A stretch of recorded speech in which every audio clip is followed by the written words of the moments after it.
What's going on, guys? Welcome back to Chris Talks. Today we're going to talk about the RX 480, or the Radeon RX 480 by AMD. It was unveiled a few days ago as being a virtual reality capable card for just $200 or $199. So this is amazing for a number of reasons. The first of which is currently for desktop class VR. The entry price is around $300 if you can find a 970 or a R9 290 on sale or an R9 390 on sale. They're essentially the same card, but it's exceedingly high on the graphics department to get into virtual reality.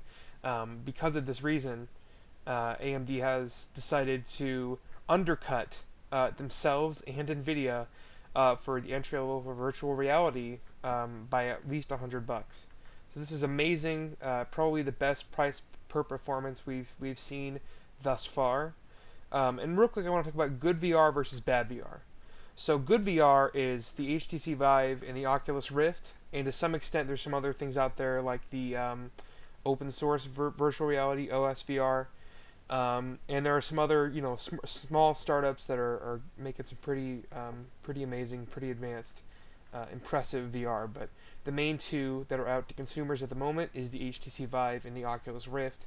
And the only other practical option for VR, I would say, or at least the one that's definitely the most cheap and most widely available that most people have probably had experience with, is the Google Cardboard and its variants. On Amazon, you'll find all these different types of all these different products that are basically just Google Cardboard. So good VR, doesn't give you motion sickness as much. The resolution is much higher.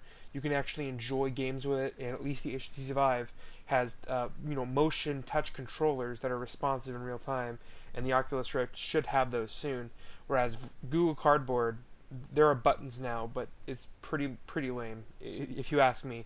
If you've done real virtual reality, Google Cardboard seems like a children's toy, which it kind of is. So the RX 480 is going to be able to power these virtual reality experiences. So let's see some benchmarks. A company or a website called videocards.com leaked some Polaris 10 benchmarks ahead of time, before it was even announced actually.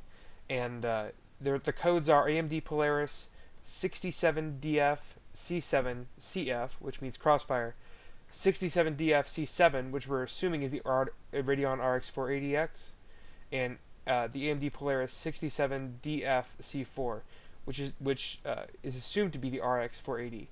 Now, the Crossfire 480X setup, or Crossfire 480, whatever it is, beats the Titan X, which is currently over $500, well over $500, and it comes close to beating the GTX 1080 and 3D Mark, which is a DirectX 11 benchmark. And most games run DirectX 11, like GTA 5 and pretty much any first-person shooter that's come out recently, Far Cry 3 and 4. All those modern AAA titles use DirectX 12 at the moment, or DirectX 11, but hopefully DirectX 12, as there are a lot of advantages to that. So in DirectX 11, the Crossfire 480 or 480X comes close to the 1080, which is pretty impressive, considering that the GTX 1080 will be over $600 if you buy it, and the Radeon Crossfire Crossfire Radeon 480 or 480X will be below $500. So these are of course unconfirmed benchmarks.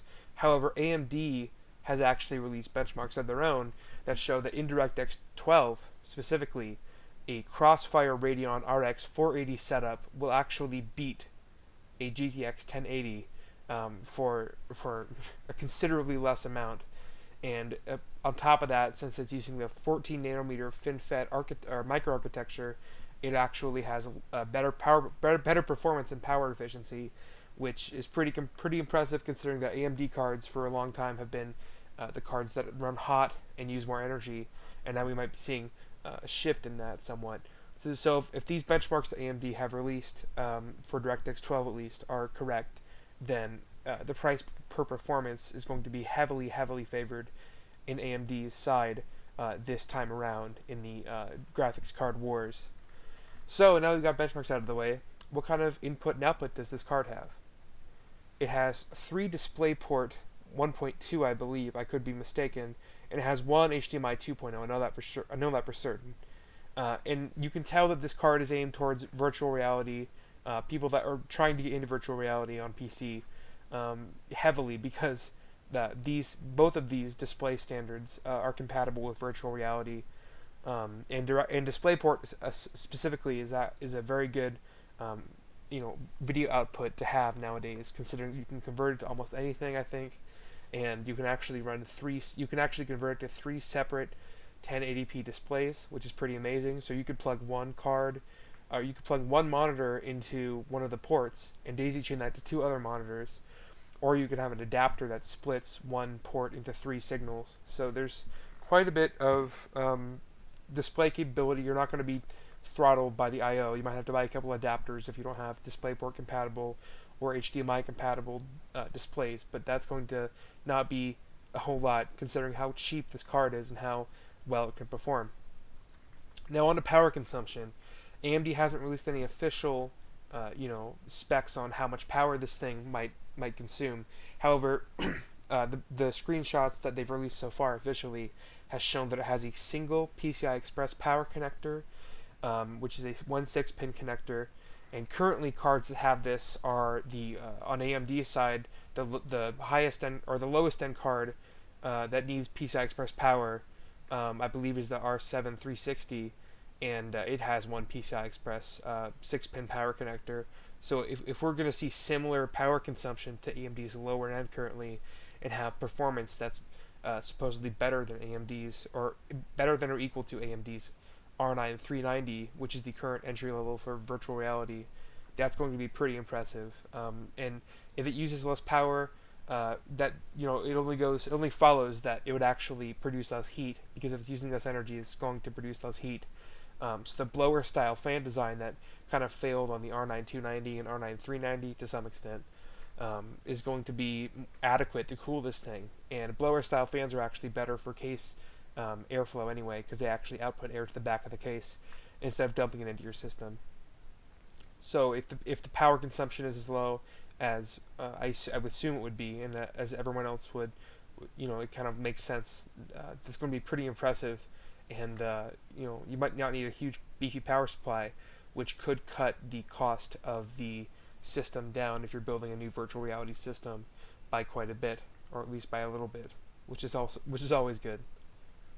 So of course AMD has confirmed this, the price of this, and that it can do VR on a press release on their website. You can follow the address there, or there will also be a link down below in the description you can follow. And everyone's looking forward to this. Supposedly it's going to be on the market by the end of June. I'm not sure if this is confirmed or not, but that's what everyone's been saying. And demand is sure to be high for this card. So what do you guys think? Let me know in the comments below. If you dislike this video, go ahead and give it a thumbs down. If you like the video, give it a thumbs up. And subscribe if you want to see videos similar to this one.